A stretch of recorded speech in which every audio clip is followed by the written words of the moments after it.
کبھی کبھی زندگی میں ایک ایسا وقت آتا ہے جب انسان کو لگتا ہے کہ اب کوئی اس کا نہیں رہا۔ جن لوگوں سے محبت ہوتی ہے، جن سے امید ہوتی ہے، کبھی کبھی وہی لوگ دور ہو جاتے ہیں۔ دل میں بہت سے سوال آتے ہیں، یا اللہ، میں نے کسی کا برا نہیں چاہا، پھر میرے ساتھ ایسا کیوں ہو رہا ہے؟ میں اتنا اکیلا کیوں محسوس کر رہی ہوں؟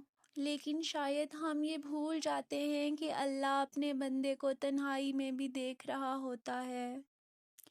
جب انسان کے پاس بولنے کے لیے کوئی نہیں ہوتا، تب بھی اللہ اس کے دل کی ہر بات جانتا ہے۔ جب آنکھوں سے آنسو خاموشی سے بہتے ہیں، تب بھی اللہ ان آنسوؤں سے بے خبر نہیں ہوتا۔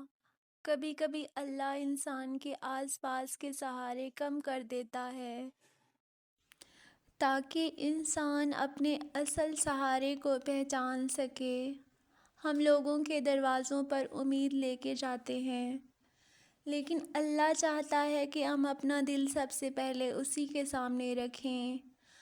اللہ قرآن میں فرماتا ہے، بے شک اللہ صبر کرنے والوں کے ساتھ ہے۔ یاد رکھیں، اگر کوئی آپ کو چھوڑ گیا ہے تو اس کا مطلب یہ نہیں کہ آپ اکیلے ہیں۔ آپ کے ساتھ وہ رب ہے جس نے آپ کو پیدا کیا، جو آپ کے دل کا حال جانتا ہے اور جو آپ کے لیے وہ فیصلے کرتا ہے جو آپ کے حق میں بہتر ہوتے ہیں۔ کبھی کبھی جس چیز کو ہم نقصان سمجھتے ہیں، اللہ اسی میں ہمارے لیے بہتری چھپا دیتا ہے۔ اس لیے جب دل ٹوٹ جائے تو مایوس نہ ہو، دعا کا دامن نہ چھوڑیں، اللہ سے بات کریں، اپنے دل کا بوجھ اللہ کے سامنے رکھیں۔ کیونکہ دنیا کے سہارے بدل سکتے ہیں، لیکن اللہ کی رحمت کبھی ختم نہیں ہوتی۔ یاد رکھیں، جس شخص کا سہارا اللہ بن جائے، اسے دنیا کی کمی کمزور نہیں کر سکتی۔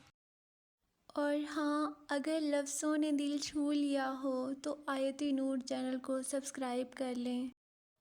اپنے پیاروں تک لازمی شیئر کریں، ہو سکتا ہے آپ کی یا ہماری وجہ سے کسی کا اللہ سے تعلق جڑ جائے۔ ملتے ہیں اگلی ویڈیو میں، تب تک کے لیے اللہ حافظ۔